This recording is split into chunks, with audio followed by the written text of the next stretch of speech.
Dan ini saya lebih membahasnya ke yang bagian umum uh, tentang yang namanya user interface dan user experience dan apa juga perbedaannya gitu ya.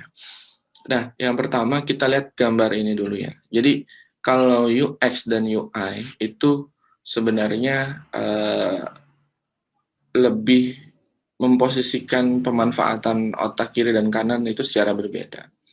Kalau kita lihat gambar ini, UX itu lebih kepada otak kiri. Ya, di mana di otak kiri tersebut biasanya kita mendapatkan apa ya, berpikirnya itu secara tertata, berurutan, sekuensial, segala macam itu biasanya difungsikan dengan otak kiri dan lebih ke logik di sana.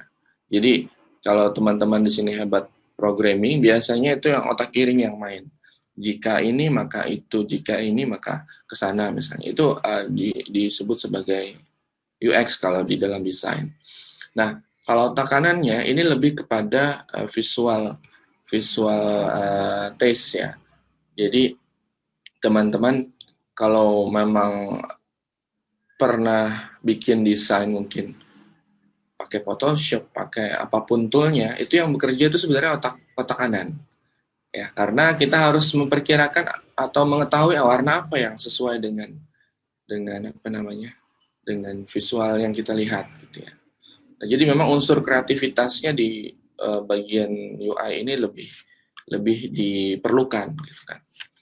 Nah, kalau kita lihat isi dari UI UX itu, pertama, kalau UX pekerjaannya dia sebenarnya melakukan riset sih. Riset bagaimana sih hubungannya dengan interaksi pengguna gitu kan.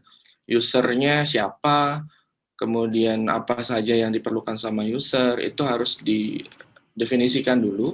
Kemudian nanti si user experience itu dia harus membuat alur. Misalnya dari desain ini nanti kalau diklik ke arah mana. Jadi ada flow-nya, ada namanya flow di sana. Nah, kalau misalnya nanti kita sempat belajar ke prototype, ada istilahnya namanya prototype, itulah yang digunakan oleh UX designer. Jadi dia sebenarnya untuk prinsip desain yang secara visual dia tidak terlalu menguasai, tapi dia harus bisa menguasai interaksi ke pengguna. Itu bagaimana apa saja yang dibuat. Nah, kalau untuk yang ini yang untuk UI itu lebih kepada gimana kita membuat warna yang baik, meletakkan layout yang baik, kemudian tipografi gitu ya, font segala macam yang gampang dibaca gitu seperti apa hurufnya, tipenya ya. Jadi seperti itu ya. Nah, mungkin ini agak cepat saya berikan materinya supaya waktu untuk prakteknya nanti kita lebih banyak. Nah, ini ada satu ungkapan dari Steve Jobs ya, di mana design is not just what it looks like and feels like. Maksudnya adalah desain tidak hanya tentang apa yang dilihat atau yang dirasakan gitu kan. Desain is how it works. Jadi desain itu bagaimana tentang dia bekerja, berfungsi dan memang itu bisa sesuai dengan apa yang diinginkan oleh pengguna. Jadi itulah yang disebut atau poin dari UX itu seperti itu.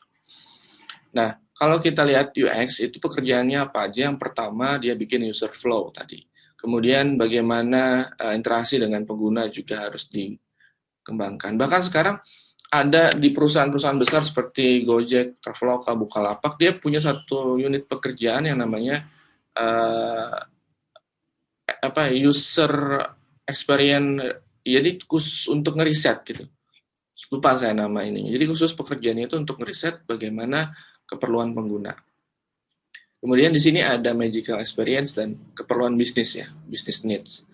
Nah, itu yang dikerjakan oleh seorang UX designer. Jadi seorang UX designer ini adalah seorang dengan keahlian desain, berkolaborasi untuk produk yang lebih baik, untuk mencari titik ya terbaik gitu antara pengguna, bisnis dan teknologi. Jadi itu poinnya untuk UX designer. Nah, sekarang kita skip saja ini untuk ini contoh UX ya yang pernah saya buat gitu kan. Mungkin nanti teman-teman bisa lihat di slide. Kita masuk ke materi UI designer. Nah, karena materi ini lebih mungkin yang akan kita pelajari dan kita praktekkan. Jadi materi ini mungkin lebih banyak dibanding yang UX tadi. Yang pertama, kalau kita bicaranya UI, apa yang kita kerjakan? Yang pertama, kita mengatur layout. Layout itu kan terletak ya, di mana naruh logo, di mana naruh menu, di mana naruh tempat pencarian, di mana naruh kolom berita, misalnya kalau website berita, dan seterusnya. Itu disebut sebagai layout. Nah, kemudian kita juga harus memperhatikan komposisi yang digambar, yang dituangkan dalam gambar itu seperti apa saja komponennya, warnanya seperti apa, itu di bagian colors nanti ya. Warna ini gimana cara memudahkan untuk dilihat seterusnya gitu ya. Kemudian warnanya juga harus sesuai dengan identitas misalnya perusahaan yang mau dibuatkan websitenya gitu kan. Nah, yang berikutnya ada yang namanya tipografi. Di sini kita memilih jenis ukuran font. Fontnya apa yang mau digunakan, kemudian ukurannya berapa, terlalu besar atau terlalu kecil, itu kita sesuaikan. Nah, kalau seorang UI designer itu adalah seorang dengan keahlian desain, melakukan perancangan antarmuka dengan menggunakan prinsip-prinsip desain. Jadi poinnya di sini kalau tadi UX itu adalah mempertemukan antara pengguna, bisnis, dan teknologi, kalau UI designer itu lebih prioritas ke penggunaan prinsip-prinsip desain. Ya mungkin teman-teman di sini sering membuat desain, ya. Mungkin ada yang tahu juga apa sih sebenarnya prinsip-prinsip desain, tapi bagi yang belum tahu kita bahas satu persatu. Nah, di dalam desain itu ada istilahnya yang namanya CREP ya. Apa itu sebenarnya CREP? CREP itu C-nya adalah kontras, R-nya itu adalah repetition, A-nya itu adalah alignment, dan P itu adalah proximity. Ya. Nah, 4 prinsip ini adalah ilmu desain grafis dasar sekali. Jadi kalau teman-teman mau bikin desain apapun, prinsip ini harus diperhatikan. Ya. Masalah mau menggunakan itu sebenarnya pilihan kita juga gitu ya. Mungkin ada yang terlalu mungkin harus seperti ini fanatik dengan tipikal. Cuman dari penelitian memang 4 hal ini adalah yang perlu diperhatikan untuk membuat desain. Nah kalau kontras ya, misalnya kita membuat sebuah objek ya, objek lain yang berbeda dengan objek lainnya gitu kan, itu sebaiknya kita beri penanda. Jadi apakah dia berbeda arah gitu ya, kemudian warnanya juga dibedakan. Jadi kita bedakan warnanya sesuai dengan yang diinginkan, dia lebih menonjol dibanding yang lain gitu kan. Itu kalau kontras. Kemudian ini juga misalnya kita melihat tulisan, kalau ada background yang berwarna gelap, tulisannya juga tidak diperkenankan berwarna gelap gitu kan. Kemudian sebaliknya kalau backgroundnya terang, warna tulisannya harusnya lebih gelap supaya gampang dibaca. Ada pembeda warnanya. Nah, selanjutnya ini ada yang namanya repetition. Repetition ini pengulangan, misalnya kita membuat sebuah objek, kemudian objek tersebut harus dibuat berulang, itu harus diatur jaraknya. Nah, kalau jarak, ini ada yang namanya nanti repetition. Cuman kalau untuk repetition yang ini, kita posisinya itu nggak boleh ada yang lebih naik sendiri, atau lebih ke kanan atau ke kiri sendiri gitu ya. Jadi harus rata, terus rapi. Nah, itu disebut sebagai repetition. Selanjutnya adalah alignment. Ini tadi melanjutkan ke repetition, ini ada yang namanya alignment, bahwa kalau misalnya kita, misalnya di Microsoft Word gitu ya, itu kan ada untuk rata kiri, rata tengah, rata kanan. Di dalam desain pun sebenarnya ada seperti itu, ya baik itu vertikal ataupun horizontal. Tetapi bedanya kalau yang di sini yang secara horizontal itu tidak ada, mungkin kalau di Word ada justify gitu ya. Kalau di sini nggak ada. Di dalam desain itu tidak diperkenankan kita sebenarnya pakai justify. Agak tidak bagus untuk dilihat teksnya. Nah, kemudian ada yang namanya proximity, jarak antar objek di sini. Ini harus diatur sedemikian rupa supaya bisa baik dilihat gitu ya. Itulah adalah prinsip-prinsip desain. Nah, kemudian kalau untuk tipsnya, mungkin kalau misalnya ada yang mau bertanya boleh langsung ditanyakan, atau mungkin nanti selesai materi juga boleh sebelum kita masuk praktek gitu ya. Nah, selanjutnya kita coba bahas tentang apa saja sih tips yang perlu diperhatikan untuk membuat desain yang baik gitu kan. Pertama tadi kita harus menggunakan desain principle yang kita bahas sebelumnya. Yang kedua ada istilahnya balance atau sesuai ya kondisinya. Kemudian ada konsisten, ada menggunaan color dan tipografi yang baik. Nah, kalau yang disebut balancing seperti ini ya, jadi antara objek kiri dan kanan sama ya, sama rata, sama rapi gitu ya, harus ada komposisinya. Ini lebih kepada bagaimana kita membuat objek-objek itu bisa apa namanya sesuai dengan komposisi gambarnya atau desainnya.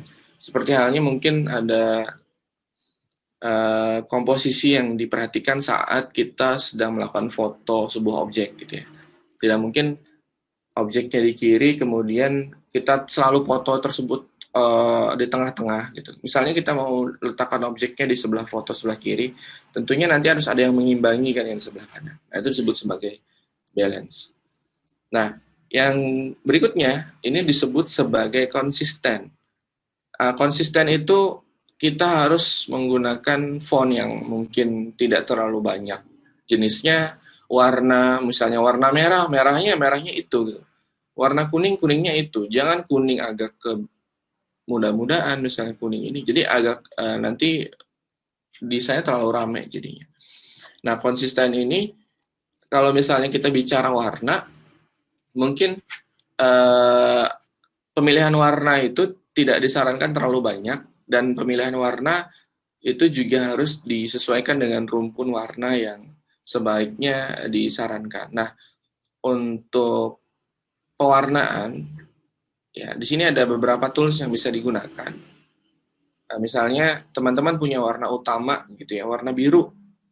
Nah, nanti warna yang cocok untuk menemani warna biru itu apa? Itu akan direkomendasikan sama si color combos ini ya. Jadi apa misalnya warnanya. Cuman ini tidak juga harus disandingkan warna biru dengan merah langsung gitu enggak. Jadi ini ya satu halaman gitu ya, komponen warnanya apa saja. Itu bisa nanti dikunjungi ke situs ini gitu ya. Kemudian ada juga yang namanya Flat UI Colors.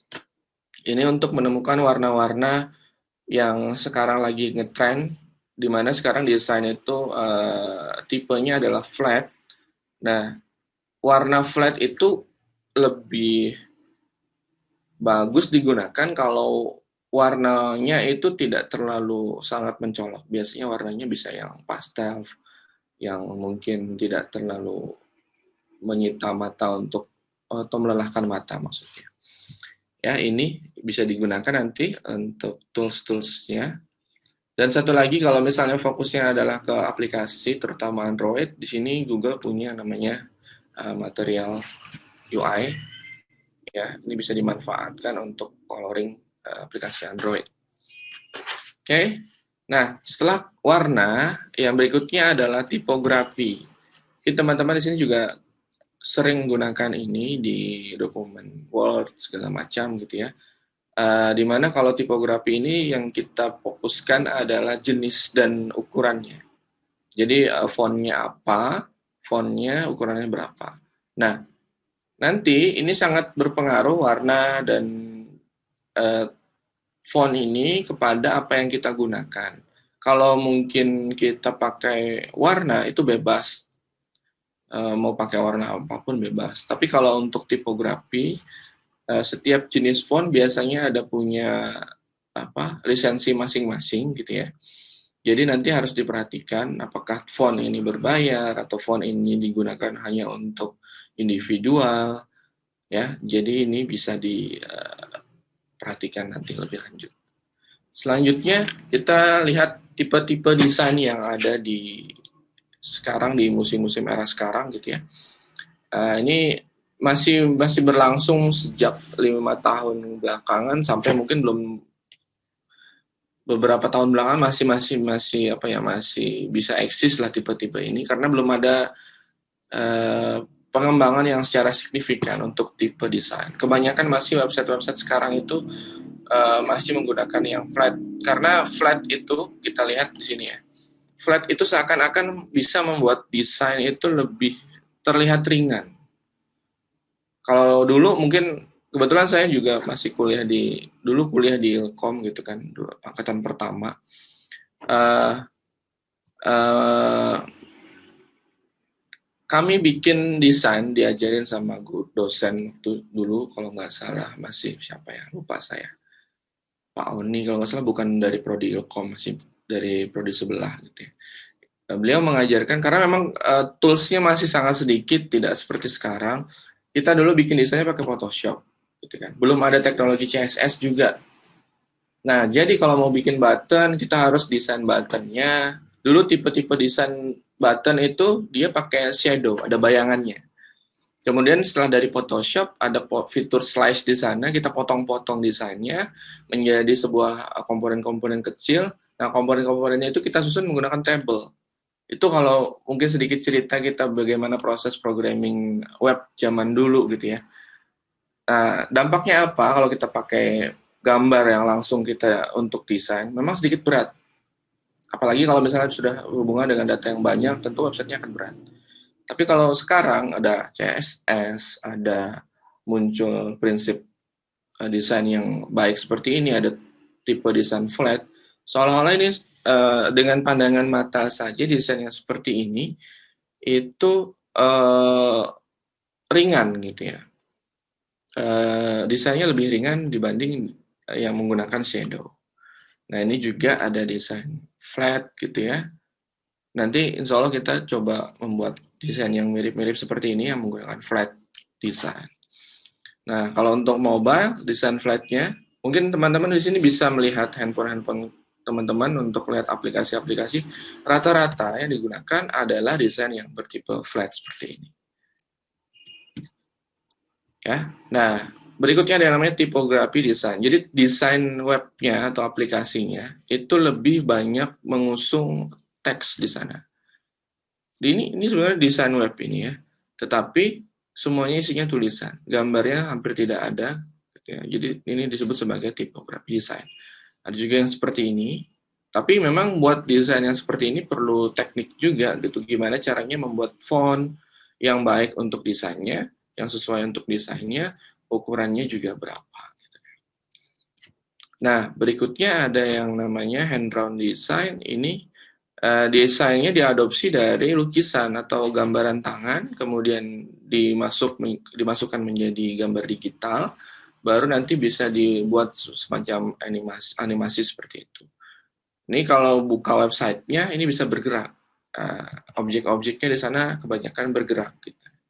Cuman ini memang perlu keahlian lain selain desain itu sendiri, di mana seninya juga harus kuat ya untuk desain-desain karakter seperti itu.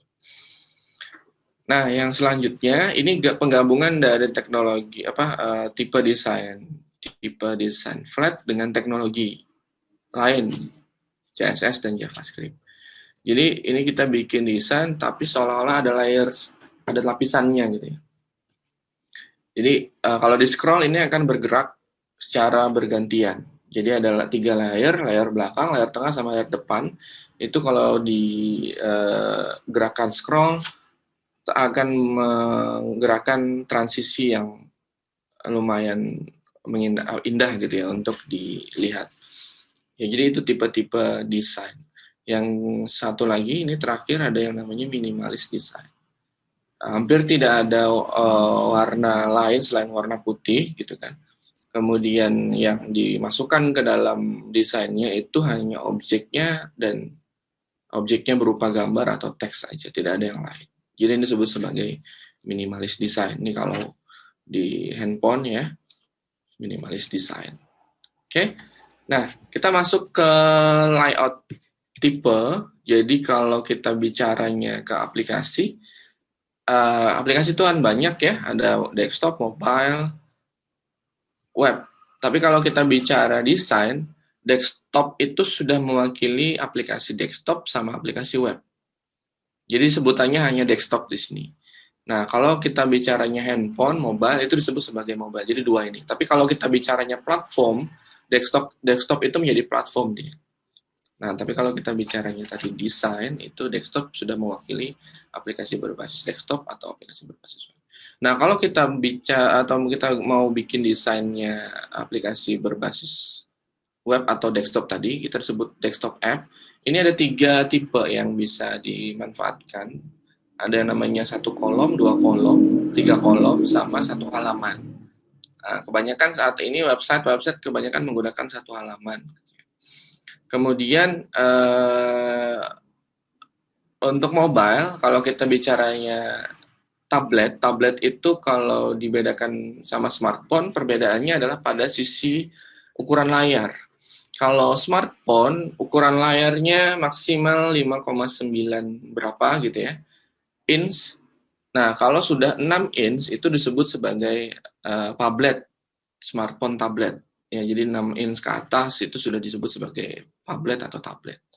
Nah, kalau kita masih di area tablet atau tablet, kita bisa menggunakan yang 1 column, 2 column, sama yang 1 halaman. Tapi, kalau kita sudah masuk ke desain yang smartphone, itu sebaiknya kita gunakan yang 1 kolom saja atau 1 halaman.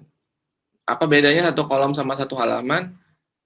Ada agak sedikit perbedaan gitu ya, ada perbedaannya. Kalau 1 kolom, ketika kita masuk menu lain, dia reload lagi. Kadang kita lihat ada di browser itu kan muter-muter itu ya, ada loadnya, ada loadingnya. Tapi kalau satu halaman, one page ini, kita klik menunya, dia paling naik turun aja. Jadi halamannya di situ-situ aja. Nah, itu disebut sebagai 1 halaman. Ini contoh dari penggunaan yang 1 kolom ya. 1 kolom, kemudian kalau ini 2 kolom, satu lagi ini adalah 3 kolom. Mungkin kalau teman-teman di sini sering buka Facebook atau aplikasi-aplikasi medsos yang lain, bisa di sini memperkirakan Facebook itu mungkin menggunakan yang mana gitu kan. Kalau saya lihat, kalau tidak salah dia menggunakan yang tipe 3 kolom ini. Dan desain Facebook itu tidak responsif. Kalau teman-teman browsingnya lewat laptop, dia berikan desain yang untuk versi desktop. Ya. Nanti kita boleh lihat gitu ya. Kemudian, tapi kalau misalnya kita browsingnya lewat handphone, dia memberikan desain yang tipenya 1 kolom gitu. Ya. Jadi ada teknik yang lebih lanjut. Nanti mungkin besok itu materi untuk penuangan codingnya itu lebih bisa dijelaskan gitu ya. Nah, kalau untuk 1 halaman ini bisa dilihat di halaman Pinando Studio ya, mungkin saya share secara ini saja.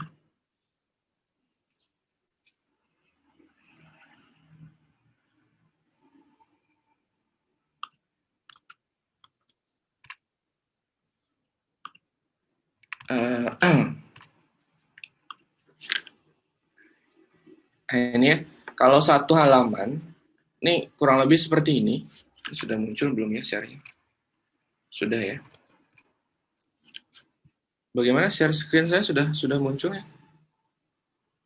Sudah, oke. Ya, ini 1 halamannya seperti ini ya. Jadi kalau misalnya kita klik menu, itu cuma naik turun kayak gini aja. Nah, nanti mungkin ini yang kita akan bikin di materi hari ini dan besok dengan Pak Rahmat gitu ya. Oke, jadi seperti itu.